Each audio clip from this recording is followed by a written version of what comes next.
اللهم صل على سيدنا محمد وعلى آل سيدنا محمد. أعوذ بالله من الشيطان الرجيم. بسم الله الرحمن الرحيم. الحمد لله رب العالمين، والصلاة والسلام على سيد المرسلين وعلى آله وصحبه أجمعين. رب اشرح لي صدري ويسر لي أمري wahlul 'uqdatam min lisani yafqahu qawli. Subhanaka la ilma lana illa ma 'allamtana innaka antal alimul hakim. Wala haula wala quwwata illa billahil aliyyil azim. Kitab Pati Paridah, muka surat 41. Muka surat 41, baris yang ke-7 daripada bawah. Baris yang ke-7 daripada bawah. Qala al-muallifu rahimahullahu ta'ala wa nafa'ana bi'ulumihi amin. Dan mazhab Ahlus Sunnah pertengahan antara mazhab Jabariyah dan mazhab Qadariyah. Mana pertengahan? Iaitu manusia usaha. Mana manusia ada ikhtiar dan usaha, dan Allah yang menjadikan. Usaha manusia tidak bekas sama sekali. Itu pertengahan. Yang mana Jabariyah tidak berpegang manusia ada usaha. Qadariyah berpegang manusia ada usaha serta memberi bekas sendiri. Itu kata Ahli Sunnah pertengahan. Ahli Sunnah berpegang manusia ada usaha, ikhtiar dan usaha kasbun. Tetapi ikhtiar usaha manusia tidak memberi bekas. Yang memberi bekas adalah perbuatan Allah Subhanahu wa ta'ala. Perbuatan Allah yang memberi bekas, yang menjadikan. Jabariyah yang terundur langsung tidak berpegang manusia ada usaha. Tak ada. Qadariyah pula dia telajak berpegang manusia ada usaha serta manusia sendirilah yang menjadikan usaha tadi tu, yang menghasilkan usaha manusia. Itu telajak. Qadariyahnya terundur, Ahli Sunnahnya pertengahan. Hak pertengahan ni lah nak kena parking molek, nak kena letak molek, jangan terundur, jangan telajak. Jangan terundur, jangan telajak. Nak letak molek tengah tu, pertengahan tu, kena faham molek ni. Ahli Sunnah wal Jamaahnya macam mana, Jabariyahnya macam mana, Qadariyahnya macam mana. Ni kena amati molek lah. Kita pula sekarang ni kira-kira juga penghujung dah lah bicara berkaitan dengan beriman dengan Allah dan beriman dengan qada dan qadar Allah Subhanahu wa ta'ala. Sebab di bawah tu kita masuk kepada pembicaraan sifat-sifat Rasul. Jadi habislah di sini ni pembicaraan berkaitan dengan beriman dengan Allah dan beriman dengan qada dan qadar Allah Subhanahu wa ta'ala. Yang mana beriman dengan qada dan qadar Allah sebenarnya sudah masuk di bawah beriman dengan Allah Subhanahu wa ta'ala yang bersifat dengan iradah, yang menentukan segala-gala. Beriman dengan Allah yang bersifat dengan qudrah, yang menjadikan segala-gala. Jadi kira-kiranya beriman dengan qada dan qadar masuk di bawah beriman dengan Allah Subhanahu wa ta'ala. Jadi habislah bicara kita kira-kira nak masuk kepada bicara Rasul, selesai. Masuk bicara malaikat, kemudian masuk bicara kitab, masuk bicara sebelum daripada kematian, bicara mati, bicara barzah, bicara bangkit, bicara mahsyar, bicara hisab, mizan, syafaah, Bicara telaga haud, tiang sirat, bicara syurga dan neraka, habis kita pati paridah. Gitu. Jadi sekarang ni kita ambil molek ni. Lepas tu saya tulis di whiteboard tu, banyak perkara juga tu. Jadi kira-kira hari ni macam minggu lepas dan minggu terdahulu hanya baca satu kitab sahajalah. Mungkin tak sempat kita nak ambil 2 kitab. Kemudian hari ni kita start 95 minit, maka 10.30 tak boleh berhenti lagi lah. Kurang-kurang 10.35. Dah. Ini tulis di whiteboard, atur balik tempat puan jauh sangat tu tak nampak pula nanti. Mana kalau boleh buat catatan sendirilah. Hak boleh buat catatan sendiri, sebab ni hanya catatan umum kasar sahaja. Nak ambil catatan ni semata-mata tak boleh lah. Sebab tu macam hak minggu lepas habis je tu padam. Nanti orang nak baca tak boleh baca sendiri, sebab catatan hanya ringkas sahaja, dia kena belajar. Jadi hak minggu lepas kan habis padam. Takut jadi tak faham. Tak faham tak apa, takut jadi salah faham kok lain pula. Jadi nak letak molek ni ahli sunnah macam mana, Qadariyah Jabariyah pun kita kena kenal molek. Sebab nak letak kita tu letak hak akidah yang sebenar. Walaupun ada timbul orang sekarang Qadariyah Jabariyah tak perlu dah kamu duk bahas-bahas, sebab Qadariyah Jabariyah tak ada dah. Kenapa kata tak ada? Kenapa kata tak ada Qadariyah Jabariyah? Ni orang yang tidak kenal pun manakah akidah Qadariyah, manakah akidah Jabariyah. Mudah-mudahan dikenallah mana akidah Ahlussunnah wal Jamaah. Tapi kita nak kenal betul-betul akidah Ahlussunnah wal Jamaah, akidah Qadariyah Jabariyah pun nak kena kenal juga. Barulah sahih kita kenal inilah akidah Ahlussunnah wal Jamaah. Seumpama ni terundur ni Jabariyah. Seumpama ni telajak dah ni Qadariyah, biar jelas pada ni. Jadi hak Ahlussunnah pun kena jelas, Jabariyah Qadariyah pun nak kena jelas. Sebab adilah kita nak letak molek, nak pakai molek dengan pegangan Ahlussunnah wal Jamaah. Ada juga orang dia taklah menolak pembicaraan Ahlussunnah Qadariyah Jabariyah, tapi tak mihera juga, hanya pandai sebut perkataan sahaja. Ahlussunnah wal Jamaah, Jabariyah, Qadariyah. Macam mana pegangan Ahlussunnah wal Jamaah? Qadariyahnya, Jabariyahnya macam mana? Qadariyahnya macam mana? Tak tahu juga itunya. Ada kat pesen tu. Ni kita ambil molek ni, hak pembicaraan berkaitan dengan Ahlussunnah wal Jamaah yang pertengahan, Jabariyah yang terundur, Qadariyah yang telajak. Jabariyah ni fasik lagi mubtadi', tidak ada ulama menghukumkan kafir. Qadariyah ni khilaf ulama. Pandangan muktamad masih lagi tidak dihukumkan kafir, tapi fasik berdosa besar, mubtadi' pegangan yang bid'ah. Bid'ah pegangan ni bid'ah yang dalalah, bid'ah yang sesat. Walaupun pandangan muktamad tidak menghukumkan kafir, sebab ulama Ahlussunnah wal Jamaah ni dia payah nak menghukumkan kafir, melainkan hak tak boleh nak elok dah. Hak tak boleh nak elok dah. Barulah dihukumkan kafir ijma' ulama. Maknanya selagi boleh letak dia tu sebagai masih lagi orang beriman, letaklah tak kafir, tapi fasik lagi mubtadi'. Tu hak Qadariyah kita akan bicara nanti. Jadi Ahlussunnah Qadariyah kita bicara dah minggu lepas, bicara dah ni. Ini ulangan balik tu, dan ada yang saya tulis tu hak ada dah minggu lepas. Hak saya tulis tu. Jadi mazhab Ahlussunnah pertengahan antara Jabariyah dan Qadariyah. Mana pertengahan? Iaitu manusia usaha rekah je. Manusia ada ikhtiar dan usaha. Wajib berpegang. Manusia ada ikhtiar dan usaha. Walaupun ikhtiar usaha manusia hanyalah majazi, letak sahaja. Hakikinya tidak ada.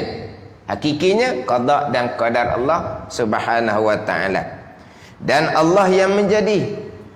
Mana Allah yang bekah, bukan itu usaha yang bekah. Qadariyahnya berpegang hamba ada itu usaha. Bila hamba ada itu usaha itu usaha hamba tu hakiki, sebenar-benar. Dan ikhtiar hamba yang hakiki itulah yang memberi bekah, yang menjadikan perkara yang dia ikhtiar, perkara yang diusahakan. Itu qadariyah. Ialah ahli sunnah yang pertengahan ni yang keluar antara darah, iaitu Jabariyah, dan tahi, iaitu Mu'tazilah. Ni qadariyah ni. Jadi darah ni comel lagi, tak berat sangat. Qadariyah ni tahi. Sebab apa? Khilaf pada kafir. Jabariyah ni hakikinya betul. Hakikinya betul Jabariyah ni. Maka Jabariyah dia letak darah je. Qadariyah dia letak tahi. Tahi lah tu. Ta, alif, ha, ya, hamzah. Bukan tahi. Tahi. Baca ejaan kitab tu tengok kan ni. Tulisan Umi tak? Tahi gitu tak? Tak ada K. T-A-H-I-K tak ada. Ni dah ni. Ni bukan bahasa Terengganu ni. Sebab ejaan kitab Fatih Faridah ni ta, alif, ha, ya, hamzah. Baca mana? Tahi lah. Bukan cakap Terengganu. Ingat kita cakap Terengganu tu. Dan tahi ialah Mu'tazilah. Mu'tazilah qadariyah. Tahi benar. Hal keadaannya mazhab ahli sunnah susu yang bersih. Sebab susu yang bersih ni keluar antara darah dan juga tahi. Ni buat bandingan. Tapi kenapa Jabariyah dia darah? Sebab Jabariyah ni taklah seberat Qadariyah. Qadariyah tu diumpamakan dengan tahi. Mana kalau kata Jabariyah terunduk, Qadariyah jadi telajak. Qadariyah khilaf ulama, masih lagi dihukumkan beriman ataupun sudah dihukumkan kafir. Mana kita sebut sebagai khilaf pada kafir. Ni gitu. Khilaf pada kafir. Mana kalau tak letak hukum kafir pada muktamad pun fasik, dosa besar, lagi mubtadi', pegangan yang bid'ah. Ni kita ingat baiklah, saya sebut ulang-ulang. Dosa besar ni bab pegangan Mu'tazilah, dosa besar. Orang berjudi minarak, dosa besar. Orang riak, ujud, takabur, dosa besar. Tapi tak sama level dia. Sebab dosa besar akidah ni sebesar-besar dosa, lebih besar daripada dosa besar orang berjudi, orang minarak, bahkan orang berzina sekalipun. Dosa besar yang keji tu besar lagi dosa besar pegangan Mu'tazilah. Riak, wujud, takabur dosa besar, tapi besar lagi dosa besar hak pegang Mu'tazilah yang khilaf pada kafir, yang ada ulama ubur kafir tu. Kemudian dosa besar orang berjudi, minarak, berzina ni dicatatkan di saat mereka berjudi, minarak, berzina. Dan mereka berjudi, minum arak, berzina bukan sepanjang masa. Adapun dosa besar pegangan Mu'tazilah ni, malaikat catat setiap saat, walaupun ketika sembahyang, walaupun dalam bulan Ramadan, walaupun ketika berada di haram Mekah, Madinah. Kita cerita besar-besar ni. Ketika ngaji Quran, samalah. Waktu lagi lah, waktu baca Quran sunat je. Ketika berzikir, berselawat, akidah terpesong, Tuhan tak akan terima. Sebab di saat tu malaikat akan catat dosa besar kerana berpegang dengan akidah Mu'tazilah. Hak tak berkafir. Pandangan kata kafir kau ada benda lah tu, waktu kekal neraka selama-lamanya. Tengok baik ni. Dan sebesar-besar dosa, amal ibadah tidak akan diterima walaupun amal ibadah semayang, puasa, pergi Mekah tu sah sekalipun. Ni hak pegangan yang terpesong. Walaupun pandangan tidak menghukumkan kafir sekalipun. Kena ingat baik ni. Dulu kita bicara bab panjangnya bab perkara baik jahat, qada Allah. Dulu bicara panjang dah. Pegangan Mu'tazilah menafikan perkara jahat qada Allah Subhanahu wa taala. Hukumnya macam mana? Khilaf juga pada kafir. Khilaf juga situ. Khilaf juga pada kafir. Fasik lagi mubtadi', pandangan menghukumkan kafir. Ni semua berat-berat belaka ni. Orang berjudi minum arak, dok semayang lah. Tahu, kada judi minum arak semayang. Orang akidah terpesong ni rajin semayang, bahkan rajin semayang sunat, bahkan rajin berjemaah, tapi akidah tak mau belajar. Berjemaah 5 waktu sanggup boleh berjemaah. Terkia-kia, teraba-raba, berpegang-pegang nak berjemaah, rajin. Tapi belajar akidah tak peduli. Hak ni bohong belaka. Hak ni panggil ni pura-pura. Agama ni dibuat ikut kehendak dia. Dibuat ikut kehendak. Hak ni bohong, pura-pura orang panggil. Hak ni tak ada ni. Bab akidah ni kena kemah molek. Kalau berpegang dengan akidah salah ni satu hal dah. Kenapa jadi seseorang tu berpegang dengan akidah yang terpesong? Sebab ibu bapa tidak tanamkan akidah sebelum masuk umur baligh.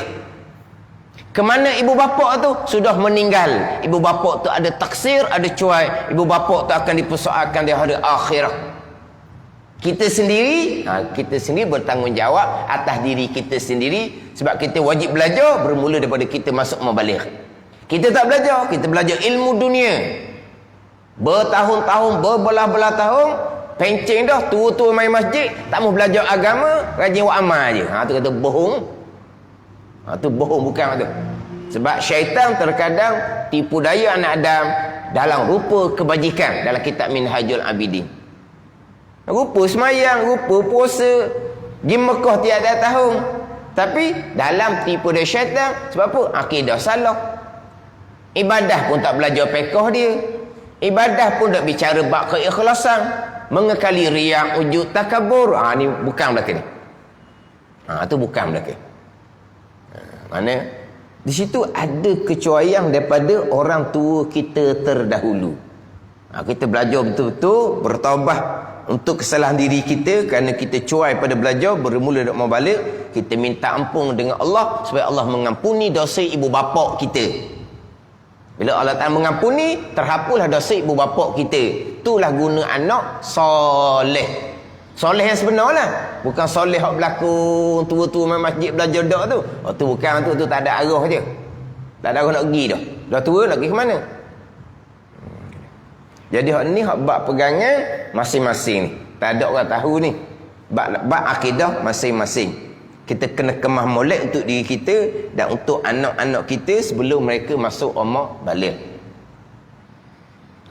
Jadi kita bicara sekarang hak berkaitan dengan perbuatan ikhtiariyah. Bicara dahulu kan.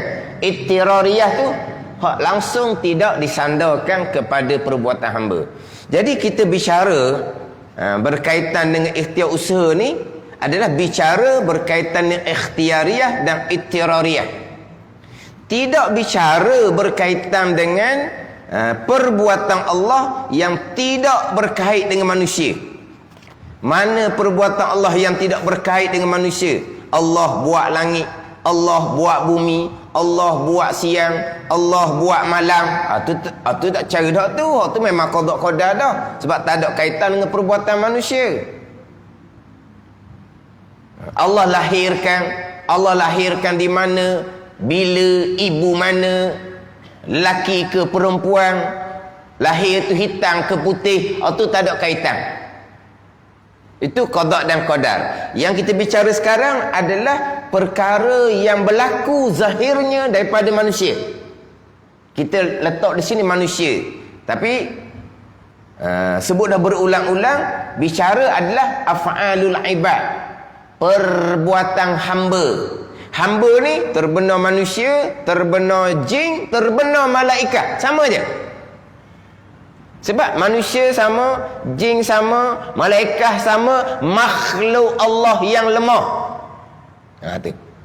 Tapi kita sebut sini manusia lah.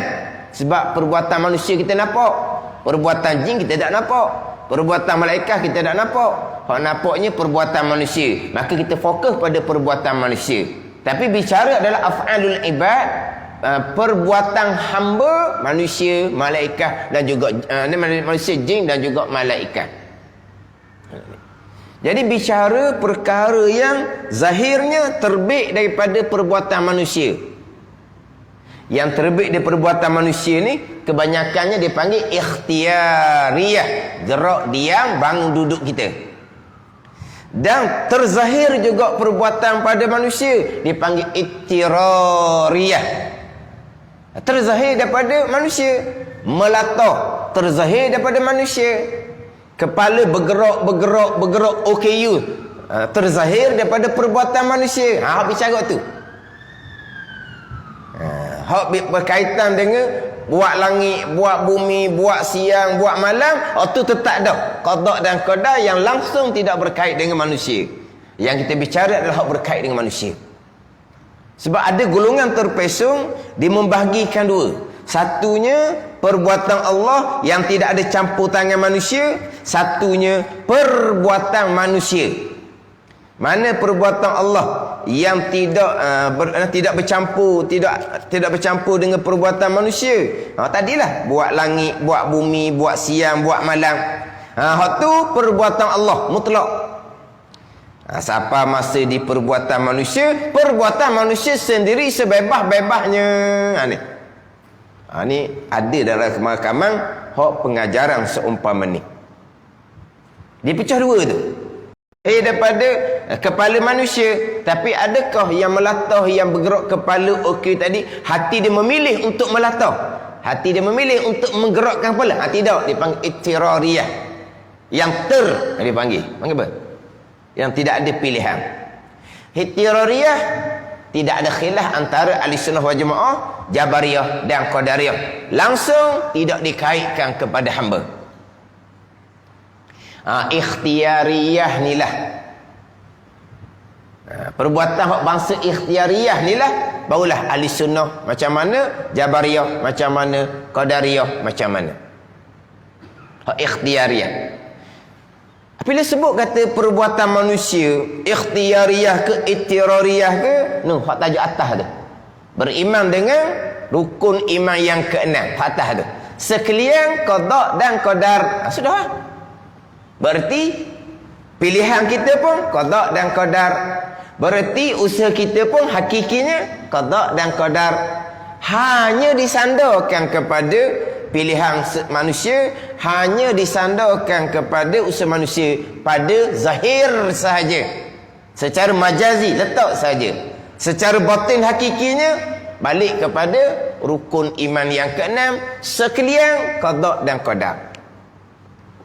Jadi, ni saya sebut berulang kali. Tak ada perkara ni, tak payah bahas panjang. Sebab kita mari daripada akidah kita. Kita pacak dah di akidah kita sekalian qada dan qadar. Tidak terkecuali walaupun sebesar zarrah. Terdetik di hati pun qada dan qadar. Berkelip mata memandang pun qada dan qadar. Bergerak nadi qada dan qadar. Bergerak organ-organ dalam badan kita qada dan qadar. Sekalian sudahlah. Cuma di sini kalau kejak dah qada qadar ni, takut terundur kepada Jabariyah, langsung tidak berpegang hamba ada pilihan dan perbuatan yang memang hakikinya tidak ada, tapi tetap wajib berpegang. Tak apabila sekalian qada qadar, tak ada kita. Hakikinya betul, tak ada kita. Bukan tak ada kita ada, tak ada perbuatan kita. Semua tu perbuatan Allah. Itu hakiki dia. Kalau perbuatan Allah jadi bangun, Allah bangunlah. Allah duduklah. Allah bergerak, Allah diamlah. Tidak, kita yang bangun, kita yang duduk, zahirnya di perbuatan kita. Tapi perbuatan boleh jadi bangun tu qada qadar. Perbuatan duduk tu qada qadar. Tapi kita sebut bangun tu kita, duduk tu manusia, bergerak tu manusia. Kita tak katalah Allah bangun, Allah duduk. Dah kata perbuatan Allah. Perbuatan membangunkan tu perbuatan Allah. Perbuatan mendudukkan tu perbuatan Allah. Perbuatan menggerakkan tu perbuatan Allah. Tapi Allah lakukan di siapa? Di kita. Maka kita pun kata manusia yang bangun duduk. Kita tak kata Allah. Itu ada orang ngajar hakikat tu Allah, Allah belaka. Tu orang ada iktibar tu hakikat sesat, bukan hakikat sebenar. Hakikat sesat ni dia bercampur dengan bicara ilmu hakikah, tapi terpesong. Dia jadi keliru orang. Nak tengok Allah, nak tengok Allah. Kata mu ni ngaji mana pula nak tengok Allah ni? Ni orang belajar agama ni. Nak tengok Allah, dia pun bangun jalan. Ni Allah ni, Allah ni. Allah pun mung. Tapi siapakah yang menggerakkan berjalan? Allah Ta'ala. Tapi masa kamu diam tadi, siapa yang diamkan kamu? Allah Ta'ala. Kenapa masa bergerak saja kamu nak suruh tengok? Ahmad tengok Allah, tengok Allah. Jadi gerak je Allah buat. Diam bukan Allah buat. Tak dibangun, dibangun. Ditanya dulu, dia duduk nak molek. Orang ngaji, kono dia perasan dia ngajak hakikat tinggi kan? Nak tengok Allah tau. Mana kalau kita dengar agak ni mereng dah ni. Dia pun bangun jalan. Ni Allah ni, Allah ni. Allah apa? Maksudnya Allah yang menjalankan. Tadi kamu diam tadi, siapa yang mendiamkan? Allah juga. Apa dia kata? Nak tengok Allah. Ni diam ni Allah ni, diam ni Allah. Kenapa bergerak je Allah? Ni hok karuk ni, hok karuk. Siapa ke orang kadang-kadang lah. Dia letak nama orang tu Tuhan no. Apa nama gitu? Kalau kata ginilah, kalau kata Pok Mak Tuhan. Siapa gelaran Tuhan no? Kata dak bawa gelaran karuk gitu. Sebab apa? Kalau tegur dia, Pok Mak buat apa? Dia tak akan jawab. Dia tak akan jawab. Lalu nampak dah buat kerja apa? Tanya nak cakap je dah. Kemarah tanya gitu. Tengah buat apa? Dapat tengok aku buat benda. Tanya apa lagi? Tu nak balau. Orang tanya buat apa? Tahu nampak dah cuma tanya nak mula cakap mana dah. Jadi dia tanya Pok Mak buat apa? Tak akan jawab. Kena tanya macam mana? Tuhan buat apa? Tuhan duk nyaku. Boleh jawab. Ni hak sesat. Jangan bicara ni. Jadi apabila kita berpegang gerak diam tu perbuatan Allah, jadi Allah gerak diam? Tidak. Gerak diam tu berlaku pada tubuh kita, tapi digerak diamkan oleh qada qadar. Situ. Mati rukun iman tu dulu. Barulah kita pergi pada ikhtiar usaha ni, kita takkan lari daripada akidah Ahlussunnah wal Jamaah. Jadi hak qadariyah ni dia melampau daripada rukun iman yang ke-6. Jabariyah berpegang hamba tidak ada pilihan dan perbuatan, memang betul lah hakikinya hak qada qadar. Memang betul pada hakiki dia. Sebab apa? Sebab hakiki sebenar-benarnya semua yang berlaku qada dan qadar. Ada tak perbuatan hamba, perbuatan makhluk? Tidak ada lah. Kau faham macam mana? Semua yang berlaku perbuatan Allah. Perbuatan kita mutlak, hakiki hak kita. Jadi hak tu panggil apa tu? Berlawanan sangatlah. Semua yang berlaku qada dan qadar. Ini perbuatan hamba secara mutlak. Bukan perbuatan Allah. Berlawan ke tak? Berlawan sangat-sangatlah. Kalau semua perbuatan Allah, hanya Allah khaliqu kulli syai', hanya Allah yang menjadikan segala perkara, tak ada lah perbuatan hamba. Pilihan hamba tak ada. Itu semua qada dan qadar Allah. Usaha hamba tak ada qada dan qadar Allah. Tak ada. Pilihan hamba mutlak. Usaha hamba mutlak macam qadariyah. Jadi qadariyah ni lari sangat-sangat daripada rukun iman yang ke-6. Lepas tu setengah ulama menghukumkan kafir. Walaupun pandangan muktamad tidak menghukumkan kafir sekalipun. Sebab sebut dah tadi, ahli sunnah dia supaya nak mengkafirkan seseorang. Seseorang yang ahlul kiblat.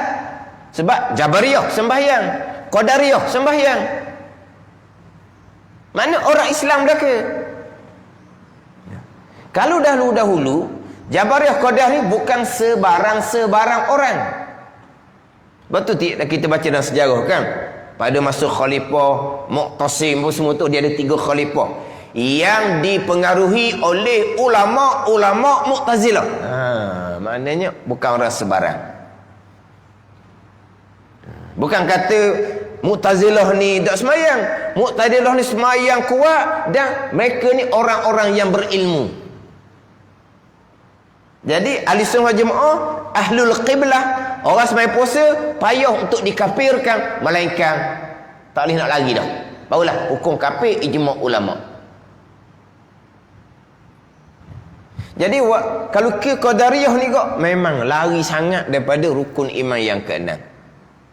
Sebab rukun iman ke-6 sekalian qada dan qadar. Macam mana kita faham sekalian qada dan qadar? tidak terkecuali walaupun sebesar zarah. Sama ada yang berlaku di bumi, yang berlaku di langit, yang berlaku di dunia kita sekarang, ataupun yang berlaku di hari akhirat. Semuanya qada dan qadar Allah Subhanahu wa ta'ala. Berarti qada dan qadar Allah tidak ada penghujung. Sebab syurga neraka tidak ada penghujung, maka qada dan qadar pun tidak ada penghujung. Jadi qada dan qadar ini adalah ta'alluq qudrah iradah ilmu. Maka kita mengajinya ta'alluq qudrah iradah ilmu tidak ada penghujung. Tidak ada penghujung. Sebab yang berlaku kesemuanya qada dan qadar. Ke qada qadar ni barang atas dunia je. Kita duduk pegang. Sekalian qada dan qadar. Sekalian mana? Sekalian hak berlaku di dunia je. Di hari akhirat tak ada dah qada dan qadar. Dak. Dunia ke akhirah ke, Allah lah Rabb kita. Allah lah Tuhan kita. Bukan Allah Rabb atas muka dunia saja, bukan. Allah Tuhan kita selama-lamanya. Kita hamba Allah selama-lamanya. Bukan di hari akhirah kita jadi Tuhan, bukan. Cuma kita sebagai hamba, Allah tak perintah dah melakukan amal ibadah. Tu je. Lepas tu kata, kena mati sungguh-sungguh di rukun mat kenang tu. Qadariyah memang lari sangat daripada rukun iman yang keenam. Jabariyah dia berhenti setakat rukun iman yang keenam, sekalian qada qadar, sekalian qada qadar. Memang hakikinya begitu. Baik kita usaha tidak dibicarakan. Akhirnya Tuhan melaka. Hakikinya betul tak qada dan qadar? Betul. Tapi kenapa Jabariyah dipanggil pegang terpesong? Sebab bercanggah dengan ayat Al-Quran yang banyak menyandarkan perbuatan kepada makhluk, kepada hamba, kepada manusia. Walaupun sebenarnya tak ada perbuatan di manusia. Itu je. Ayatnya iyyaka na'budu wa iyyaka nasta'in. Akan dikau ni kami yang sembah. Tuan sandar kami sembah. Tiba Jabariyah berpegang kami tidak ada apa-apa peranan. Maka bercanggah dengan iyyaka na'budu wa iyyaka nasta'in. Tapi betul tak dengan qada-qadar? Betul lah. Sebab alhamdulillahirabbil alamin. Segala puji bagi Allah, Tuhan sekalian alam. Alhamdulillah tu. Apa maksud alhamdulillah? Kenapa kau sekalian pujian tertentu bagi Allah? Kenapa kau sekalian pujian mustahak bagi Allah Subhanahu wa ta'ala? Kerana hak dia belaka. Atau alhamdulillah saja tu. Alhamdulillah saja ni bukan hanya memuji Allah, bahkan mentauhidkan Allah. Alhamdulillah tu mentauhidkan Allah.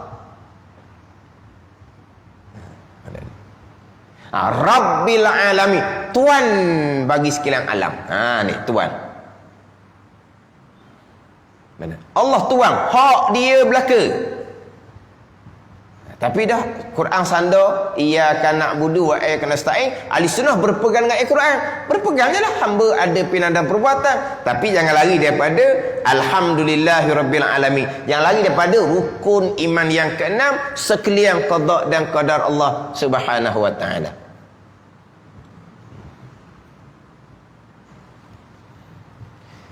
Hak saya mengajar ni,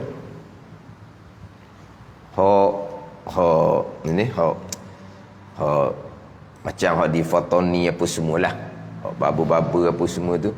Hak saya mengajar ni, mereka pelik. Kenapa dia kata saya ni tekan ulang tu? Sebab mereka sekali lalu je. Sekalian qada dan qadar, okey, mati. Dah sekarang qada dan qadar, pilihan qada qadar lah. Usaha alah qada qadar lah. Dah kalau itu tak ada, itu usaha nak ada apa dah sekarang qada qadar. Hak Tuhan belaka tak ada lah. Tak ada pada hakiki, tapi wajib berpegang kerana Quran menyandar kepada hamba.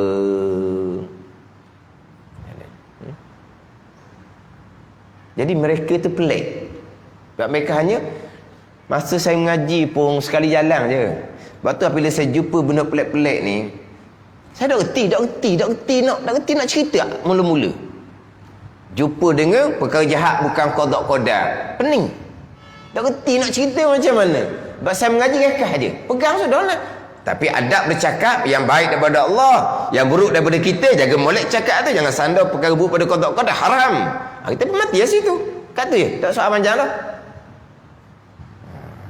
Mengajar di tengah ni, jumpalah hak jahat bukan qada panjang pula dah.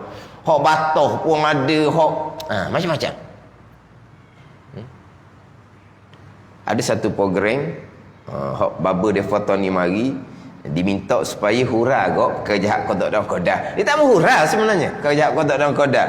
Itu rukun iman saja. Hura apa? Itu ilmu budak-budak je. Huralah dianya. Kejutlah orang ramanya. Dia pun kejut juga. Dah. Surau tempat yang makmur. Kuliah maghrib tiap-tiap malam. Cerita bab qada, pekerjaan qada, kejut hari Jumaat dengan hak baba ni pun kejut sama. Hari Jumaat pun pening, baba ni pun pening. Pening kan? Kenapa? Itu rukun iman yang keenam kan? Baik jahat qada kan? Kenapa pula? Pekerjaan bukan qada. Lepas tu pergi pula berbaik ikhtiar usaha. Jadi setakat tu saja. Berpegang sekalian qada dan qadar. Tidak terkecuali walaupun sebesar di bumi, di langit, di dunia, bahkan di akhirat. Sekalian qada qadar. Tu kata kalau tak kemah baik itu usaha, yang menasabahnya terundur kepada Jabariyah. Dan sekian qada qadar, tak ada pilihan kita, tak ada perbuatan kita. Tuhan belaka. Ni takut sinilah. Jaga molek. Ayat Quran menyandarkan perbuatan pada kita. Kita wajib berpegang. Kita ada pilihan dan perbuatan. Lepas tu pilihan dan perbuatan hak kita ke? Qada lah. Hak kita kat mana pula? Hakikinya. Dan hakikinya tak ada. Tak ada lah perbuatan kita. Kenapa? Berpegang ada ikhtiar usaha. Ayat Quran bubuh di kita. Kenapa ayat Quran bubuh ikhtiar usaha di kita? Kenapa ayat Quran menyandar perbuatan kepada hamba? Hakikinya hak Tuhan belaka. Jangan duk tanyalah. Cakap tu sudahlah. La yus'alu amma yaf'alu wa hum yus'alun. Jangan ditanya pekerjaan Allah Subhanahu wa taala. Kita akan ditanya pada hari akhir. Setakat tu je.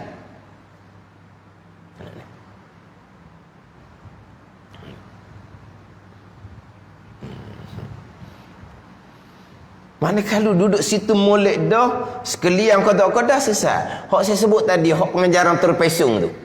Buat langit, buat bumi, qada. Apa yang berlaku sekarang ni, kita diberi kebebasan sebebas-bebasnya. Tak ada qada dah situnya. Dah tak ada qada. Bumi Tuhan buat siap dah. Langit Tuhan buat siap dah. Betul? Mana qada? Tak ada. Sebab apa yang berlaku di kita ni, pilihan dan perbuatan kita mutlak. Maka berpadananlah pilihan dan perbuatan bebas ni. Buat baik dapat balas baik di hari akhirat, buat jahat kena balas jahat di hari akhirat. Sebab apa? Sebab pilihan dan perbuatan melakukan kebaikan, pilihan dan perbuatan melakukan kejahatan sebebas-bebasnya. Allah tidak mengqadakkan, Allah hanya mengetahui seseorang akan melakukan perkara baik, Allah hanya mengetahui seseorang akan melakukan perkara jahat. Bukan qada dan qadar. Maka rukun iman kenal kita macam mana? Kita kena tukar lah. Bukan sekalian qada, sekalian iaitu langit, bumi. Kita buat gitu je. Padahal tak ada cerita dah kitanya lah. Situ je. Sebesar zarah pun tak berlaku. Faham zarah? Saya kadang-kadang sebut zarah ni ratus kali. Zarah sebesar atom pun tidak berlaku melainkan qada dan qadar. Baik ke, jahat ke, qada dan qadar. Ikhtiar usaha kita ke, qada dan qadar. Tu je. Makna diri itu usaha ni pun qada dan qadar. Berhasil usaha kita pun qada dan qadar. Dan kita tidak ada. Gerak diam kita perbuatan Allah. Yang bergeraknya kita. Sebab Allah yang melakukan gerak di tubuh kita. Maka yang bergeraknya saya yang bergerak. Saya yang bangun duduk. Tapi perbuatan gerak, perbuatan bangun, perbuatan duduk qada qadar. Yang Tuhan lakukan kepada siapa? Kepada diri kita. Maka yang bangun duduknya, kita yang bangun duduk. Kita yang gerak diam. Kita takkan kata Allah bangun duduk. Sebab yang berlaku perbuatan di zat kita, di tubuh kita. Tapi siapa yang melakukan? Allah. Keesaan pada perbuatan. Tauhid. Ni asas kita tauhid. Keesaan pada zat, keesaan pada sifat, keesaan pada perbuatan. La ilaha illallah wahdahu la syarikalah. Di hujung tu wa huwa ala kulli syai'in qadir. La ilaha illallah. Tiada Tuhan melainkan Allah. Allah jua Tuhan. Keesaan pada zat. Wahdahu, keesaan pada sifat. La syarikalah, tak ada sekutu bagi Allah pada perbuatan, keesaan pada perbuatan. Wa huwa ala kulli syai'in qadir, dan ya Allah atas tiap sesuatu amat kuasa. Yang berlaku ni semua datang daripada takluk kudrah Allah Subhanahu wa taala, perbuatan Allah, keesaan pada perbuatan. Jangan mensyirikkan Allah pada perbuatan. Sebab itulah Qadariyah tu dia kan mutasil pada perbuatan, mensyirikkan pada perbuatan, tapi tak hukum kafir ni pada pandangan yang muktamad. Sebab apa? Sebab ahli sunnah tadi payah nak hukum kafir. Tapi kalau tilik halu, tak kafir apa lagi, manusia buat sendiri, bukan Allah yang melakukan. Tapi dak ahli sunnah muktamad. Qadariyah fasik lagi mubtadi', tapi pandangan kata dak kafir. Sebab apa kafir? Cuba tilik Qadariyah tu macam mana pegangan. Gerak diam tu dia sendiri, menghasilkan perbuatan dia sendiri, tak kafir apa lagi? Itu pandangan ta'if.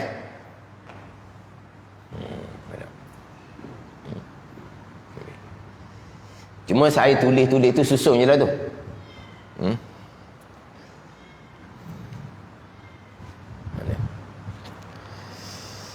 Ni ulang je ni. Capu tengok minggu lepas.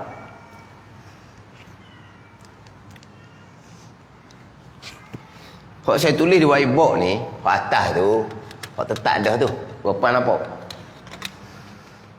Cuma saya ada tambah-tambah lain. Ni atas ni, hak rukun main kenang. Wa tu'mina bil qadari khairihi wa syarihi. Wa tu'mina bil qadari khairihi wa syarihi. Itu rukun iman yang keenam. Dalam hadis Muslim pula, wa bil qadari kulli. Sekalian ketentuan dan perbuatan Allah. Kulli, sekalian. Kemudian ayat Al-Quran, kullu min indillah. Kata yang Muhammad, sekalian perkara datang daripada Allah Subhanahu wa taala. Kullu min indillah, kata oleh Muhammad, sekalian perkara datang daripada sisi Allah Subhanahu wa taala. Hak Tuhan belaka. Ada ni. Semua datang daripada Allah. Allah mana? Khaliqu kulli syai'. Allah yang menjadikan sekalian perkara. Allah yang menjadikan sekalian perkara. Ada ni. Khaliq hanyalah Allah. Hal min khaliqin ghairullah? Adakah daripada Khaliq selain Allah? Tidak ada. Melainkan hanya Allah Khaliq. Selain Allah semuanya makhluk. Gerak diam pun makhluk Allah Subhanahu wa taala. Khaliq hanyalah Allah. Allah khaliqu kulli syai'.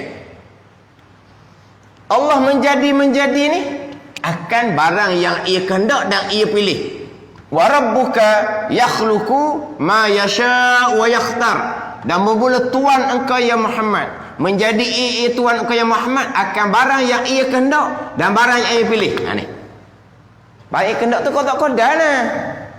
Barang yang ia pilih. Jadi di sini Khaliq hakiki siapa? Allah. Kita Khaliq ke tak? Kita Khaliq juga. Khaliq majazi, bukan hakiki. Majaziyun, letak je. Dia majaziyun ni kena ingat jugalah. Dia banyak istilah sebut majazi ni. Majaziyun. Kita sebut kita lah. Waktu kita buat. Kita belaka. Boleh ke tak? Boleh. Majazi, letak je. Hakikinya, Khaliq hakiki hanyalah Allah Subhanahu wa ta'ala. Kehendak hakiki hanyalah kehendak Allah Subhanahu wa ta'ala. Dan kita ada kehendak ke tak? Kita ada kehendak. Majazi. Kemudian, wa yakhtar, Tuhan engkau menjadikan barang yang ia pilih. Jadi ikhtiar hakiki milik siapa?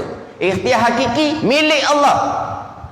Tapi kita ada ikhtiar. Kita wajib berpegang. Kita ada ikhtiar, pilihan. tapi majaziyun, bukan hakiki. Itu je. Maknanya bukan setakat kita kata kita ada pilihan dan perbuatan, bukan kita wajib berpegang dengan akidah kita.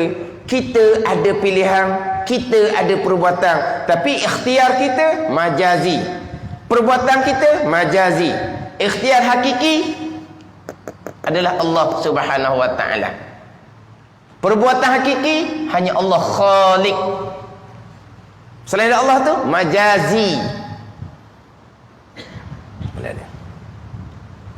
Jadi apabila sandar kepada kita ni, dia panggil isnad majazi, dia panggil.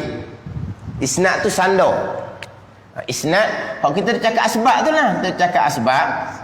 Apa panggil apa ni? Isnad majaziyun. Sandar, dia yang pilih, dia yang rancang, dia belaka. Dia belaka tu.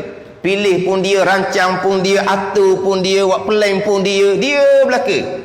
Hakiki ke? Majazi, letak je. Hakikinya adalah milik Allah Subhanahu wa taala. Buat apa pun cakap macam biasa lah. Cakap macam biasa. Ke macam mana? Mari dengan apa tadi? Tuhan tahu. Pelik orang kata ni. Mari dengan kenderaan lah. Mari kerana seseorang atau kita. Ayah haji kata tu majazi. Isnad majazi, tak ada salah. Hakiki pegangan yang berlaku semuanya qada dan qadar Allah. Qada qadar. Jadi kehendak hakiki milik Allah, perbuatan hakiki milik Allah, ikhtiar hakiki milik Allah. Itu saja. Gimana? Dia tak ada tu tau. Tak ada skrin ke pun. Setengah masjid dia ada skrin. Oh jauh dia tengok di skrin. Maknanya kita tak lari daripada hak rukun iman yang keenam. Sekalian qada dan qadar Allah Subhanahu wa taala. Selain Allah tidak ada apa-apa pun. Kenapa Allah menjadikan makhluk kemudian berlaku tu hak dia berlaku? Jangan duk tanyalah. Apa hikmahnya Allah melakukan seumpama tu? Hikmah hanya Allah yang mengetahui. Tapi golongan yang terpesong, dia punya akalang dia tajam. Golongan terpesong, akalang dia tajam. Kalau kita ni umpama wayang kulit, tidak ada apa-apa peranan, malaikat sama, manusia sama, jin sama, tidak ada apa-apa peranan. Apa yang berlaku ni semua Allah Ta'ala. Kalau gitu apa guna Allah buat makhluk? Macam sia-sia sahaja. Ni akalan Mu'tazilah yang tajam. Dah kata dunia ini negeri ujian. Allah nak menguji siapakah yang taat, siapakah yang derhaka. Allah nak tahulah hak mana taat, hak mana derhaka. Di akhirat Allah nak balas hak taat kepada balasan syurga. Hak derhaka Allah nak taat balas dengan balasan neraka. Allah nak tengok, nak uji. Mana bukan Allah yang menentukan. Allah nak tengok, nak tak nak ni. Nak uji manusia. Tu pakai zahir gitulah. Zahir dia gitulah. Dan kita bercakap pun begitu. Ini dunia ujian Allah Subhanahu wa taala. Buat taat dapat balas balik baik di akhirat. Derhaka dapat balas buruk di hari akhir. Ini Tuhan nak menguji siapakah yang benar-benar beriman. Itu cerita zahir je. Hakikinya qada dan qadar. Dan kalau gitu apa perlu Allah? Ni tak pertanyaan ni, pertanyaan hak Mu'tazilah. Akal yang cukup tajam. Kalau kita tak kemah molek memang pakai cerita lah. Jadi seolah-olah Tuhan bermain-main pula dah kita ni. Buat lepas tu apa yang berlaku di kita tak ada pun hak makhluk. Hak dia juga. Lepas tu lepas masa dibuh dah syurga. Lepas masa dibuh dah neraka. Di syurga neraka pun hak dia juga. Dah pun dia Tuhan buat gitu. Ni dia punya apa ni? Dia nak main akal. Kalau mari akalan gitu, kita pun tak boleh nak jawab sebab itu bukan kerja kita. Kalau tanya pun hanya setakat tadi lah. La yus'alu amma yaf'alu wa hum yus'al. Yang dia tanya pekerjaan Allah. Dia Mu'tazilah ni, dia tak ambuh gitu. Tuhan bagi akal ke kita. Bukan saja Tuhan bagi akal ni. Kita fikirlah logik ke tidak seumpama tu. Tak apa kena Tuhan jadi akal kalau kita tidak berfikir. kita berfikir ada hak dia. Kita berfikir ada hak dia. Ni dia fikir dia langgar hak, dia langgar. Tak tanam molek hak bab qada qadar ni. Lepas tu jangan lupa lah istighosah, takut tunda Jabariyah.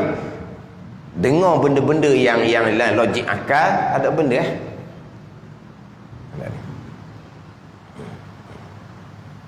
macam sebut tadilah, kalau orang mengaji ni, kalau kita tanya pelik-pelik bab qada qadar, dia tak kenapa ada ke seumpama tu dia pelik pula jadinya.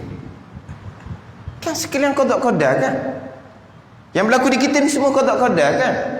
Dah kan wajib berpegang ada istighosah. Istighosah majazi je, bukan hakiki. Hakikinya Allah lah yang menjadikan khaliqu kulli syai'. Allah yang mendaki, Allah yang memilih.